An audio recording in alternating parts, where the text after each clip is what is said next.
हमले के बाद न्यूक्लियर अटैक की आशंका और ज्यादा बढ़ गई है। एक्सपर्ट्स का दावा है पुतिन कर सकते हैं न्यूक्लियर अटैक। पुतिन ने 4 मई को परमाणु हमले से इनकार किया था। पुतिन ने कहा था परमाणु हमले की जरूरत नहीं। पुतिन ने कहा था बिना परमाणु हमले के जीत तय है, लेकिन पुतिन को यह भी नहीं पता था कि पर्ल हार्बर जैसा अटैक भी उसके ऊपर हो सकता है। इसके बाद क्या परमाणु हमला करेंगे, यह बड़ा सवाल है।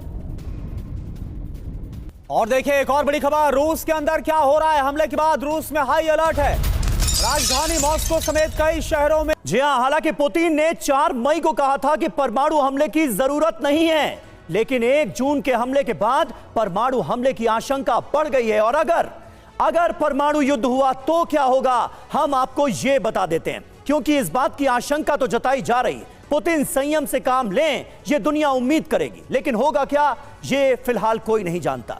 दुनिया का सबसे बड़ा न्यूक्लियर बॉम्ब सिस्टम है, ऑटोमेटेड न्यूक्लियर कंट्रोल सिस्टम है। पेरीमीटर सिस्टम खुद जवाब देगा। रूस ने जो तैयारियां की हैं इस तरह की चुनौतियों से निपटने के लिए, वो क्या है, मतलब आखिरी सॉल्यूशन क्या है, ये आप समझिए। सोवियत यूनियन ने इसे 1980 में बनाया था। संभावित परमाणु हमले के जवाब में इसका निर्माण किया गया। 1985 में यह पूरा का पूरा सिस्टम ऑपरेशनल हो गया। अब कैसे एक्टिव होता है डेड हैंड सिस्टम, ये आपको बताते हैं।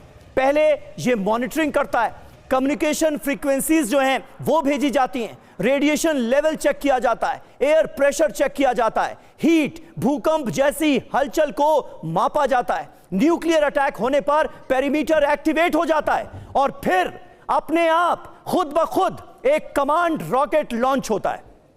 रॉकेट के अंदर रेडियो ट्रांसमीटर होता है। ट्रांसमीटर फायर करने का ऑर्डर देता है। ऑर्डर के बाद आईसीबीएम फायर होने लगते हैं। अटैक होने पर मशीनें खुद फैसला लेती हैं और सब कुछ खत्म कर देने के मकसद से बड़े हमलों को अंजाम दिया जाता है। बड़ी बात देखिए यही है कि क्या ये मौका आ चुका है, वो वक्त आ चुका है रूस के लिए। अमेरिका के पास ऐसा कोई सिस्टम नहीं है, वहां इंसानों को जिंदा रखने की कोशिश की गई। यानी रूस के पास जो सिस्टम है वो अमेरिका के पास भी नहीं है। अशविंदर सिंह बहल साहब, ये स्थिति जिसकी हम कल्पना कर रहे हैं, ये खबर देते हुए पढ़ते हुए भी रोंगटे खड़े हो रहे हैं। क्या वो सिचुएशन आ चुकी है या आने वाले वक्त में बहुत नजदीक नजर आ रही, मानेंगे आप? बिल्कुल, बहुत ही अच्छा प्रश्न है। रशिया के पास 5,500 के करीब न्यूक्लियर वेपन्स हैं, जिसमें से 4,309 ऑपरेशनल स्थिति में हैं और उसमें से डिप्लॉयड 1718 हैं अलग अलग सिस्टम से, पूरे ट्रायड के साथ। और ये जो ऑटोमेटिक सिस्टम हम डेड हैंड की बात कर रहे हैं, इसका डेड हैंड की, तो ये वाले सिस्टम तब अलर्ट होता है जब सेकंड स्ट्राइक की बात आती है, यानी कि वहां से लॉन्च हुआ है कोई न्यूक्लियर वेपन और इन्होंने उसका जवाब दिया है मैसिव रिटेलिएशन के साथ। और साथ साथ में इन्होंने अपने रॉकेट्स जो ऑटोमेटिकली न्यूक्लियर वेपन्स कैरी करते हैं उनको लॉन्च कर दिया। तो ये जो सिस्टम है ये सेकंड स्ट्राइक के लिए, और मुझे नहीं लगता कि कभी भी न्यूक्लियर वॉर अभी इस, ठीक है, यानी कि अभी आपको नहीं लगता कि ऐसा कुछ होगा। लेकिन सर एक और बड़ी खबर है, इस खबर का हम रुख कर रहे हैं रूस पर। यूक्रेनी हमले के बाद अमेरिका अलर्ट मोड पर आ गया है। दोनों देशों के विदेश मंत्रियों ने बात की है। रूबियो और लावरोव ने हमले पर बात की है। हमले के दोषियों को बहुत जल्द सजा मिलेगी, ये देखिए रूस ने भी क्लियर कट अमेरिका को बता दिया है।